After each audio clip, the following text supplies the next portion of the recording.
Dentro de el primer elemento, del elemento fáctico, desarrollamos una serie eh, de subelementos que en definitiva son los mínimos que nuestra historia debe contener. Y yo se los señalé. El cuándo, que es el elemento tiempo, con un referente amplio y ojalá con un referente específico. O sea, el día y hora determinado para poder eh, puntualizar, digamos, de mejor forma. Este segundo subelemento es el dónde, ¿ya? Que es el elemento de la locación. El tercer subelemento es quién hizo o quién cometió la acción, ¿ya? La acción que se está investigando, que es el elemento subjetivo activo.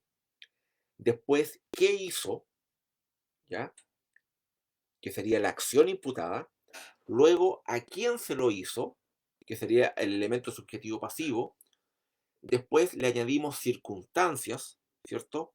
El modo, el instrumento y otras circunstancias eh, que podamos de cierta forma obtener de acuerdo a la investigación y a los elementos probatorios.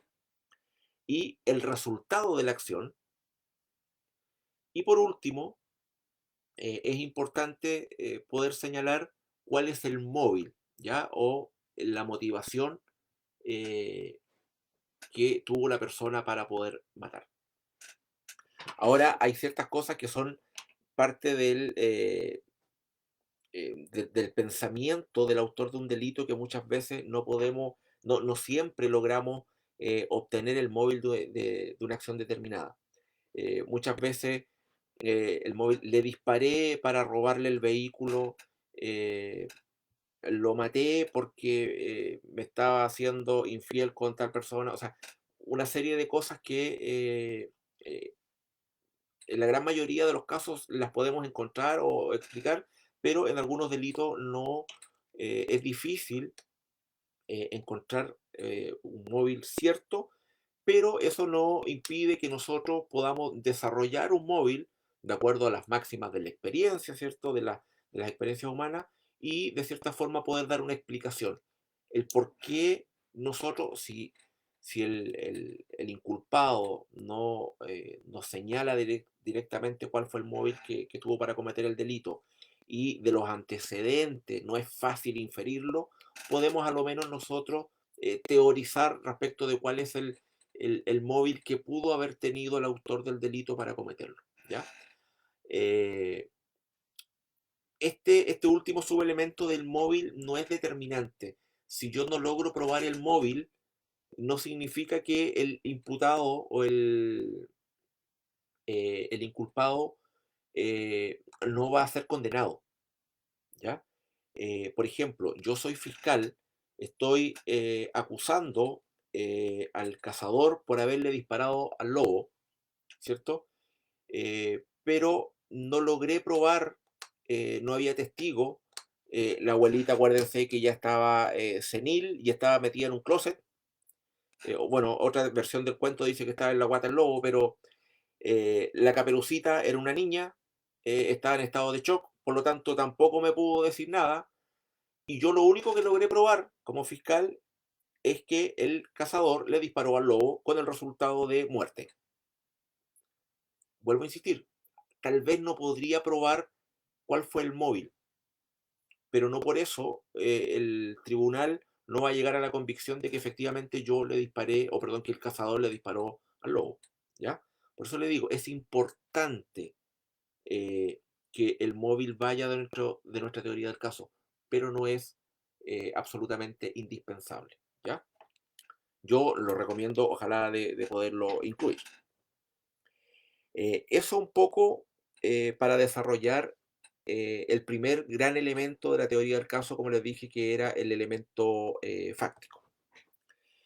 Siempre es importante que ustedes puedan, como les digo, hacer este desarrollo lo más completo posible. Luego de este elemento fáctico viene el elemento jurídico. Y el elemento jurídico en realidad es cuando uno tiene clara la acción, en este caso, el dispararle al lobo causándole la muerte, en este caso podría ser un homicidio, eh, teniendo clara la acción, el hecho, va a ser muy fácil recurrir a nuestro catálogo, ¿cierto?, de acciones típicas y antijurídicas, en este caso, en el caso chileno, nuestro código penal, y poder ver en cuál de en cuál tipo penal voy a encuadrar esa acción, ¿ya? Del elemento fáctico, ¿ya? Y en definitiva, ahí vendría el desarrollo del elemento jurídico, que sería, en este caso, el homicidio, eh, en grado de el homicidio del lobo en grado de consumado, ¿cierto? Y en este caso al cazador le cabe responsabilidad en calidad de autor directo, ¿ya? Y ahí obviamente con todas las normas jurídicas del país que corresponda. Ya no voy a dar ejemplo del Código Penal chileno porque no viene al caso. Y vuelvo a insistir, teniendo clara la historia, es mucho más fácil poder encuadrarla dentro de las normas jurídicas, ¿cierto? A la que vamos a recurrir para que, eh, en definitiva, podamos construir completamente la teoría del caso.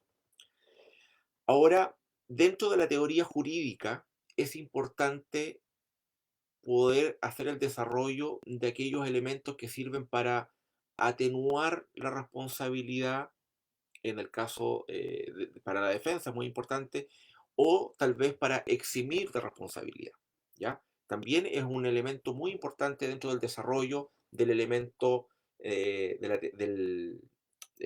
la teoría jurídica. ¿Por qué?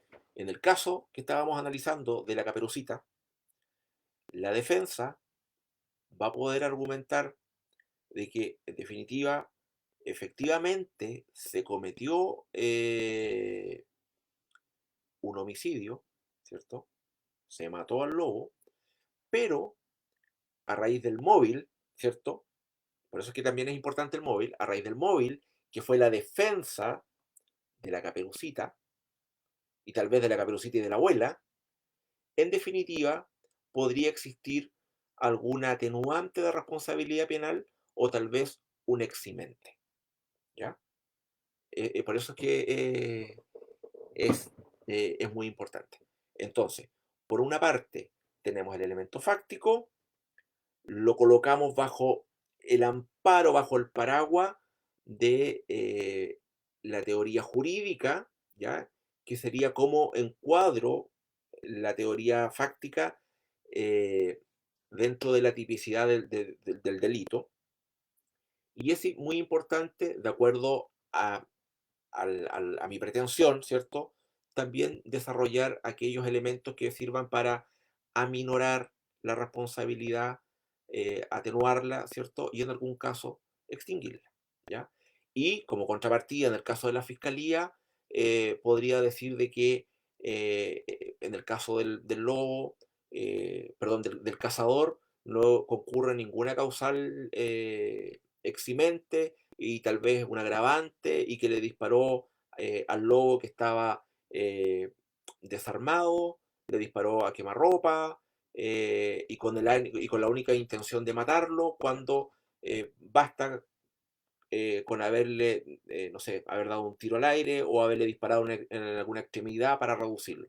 No sé si me entienden, o sea, son muchos los elementos, son muchos las particularidades que nosotros tenemos que ir viendo, ¿cierto? Para poder eh, llegar a nuestra conclusión final.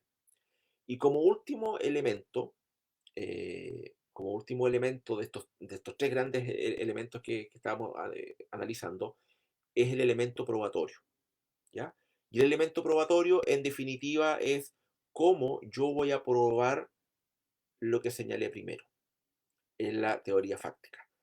En este caso tendríamos la declaración de Caperucita, la declaración de la abuela, la declaración de la mamá, que señale que mandó a Caperucita a tal hora al bosque, tal vez la fijación fotográfica del lugar de los hechos, la declaración del cazador, eh, importante como un elemento científico, qué es lo que dice, por ejemplo, la autopsia del lobo, si efectivamente el disparo del cazador fue, hay un nexo causal entre el disparo y la muerte del lobo, y todos estos, todos los elementos probatorios, ¿cierto?, que los distintos ordenamientos jurídicos nos permiten. Tal vez si estamos hablando o contextualizamos este cuento con los tiempos modernos, podría ser la cámara de seguridad de la cabaña de la abuelita, ¿cierto? Que captó cuando el lobo se metió por la puerta trasera y la intimidó, no sé, todo lo que se nos pueda ocurrir para probar su versión del elemento fáctico, ¿ya?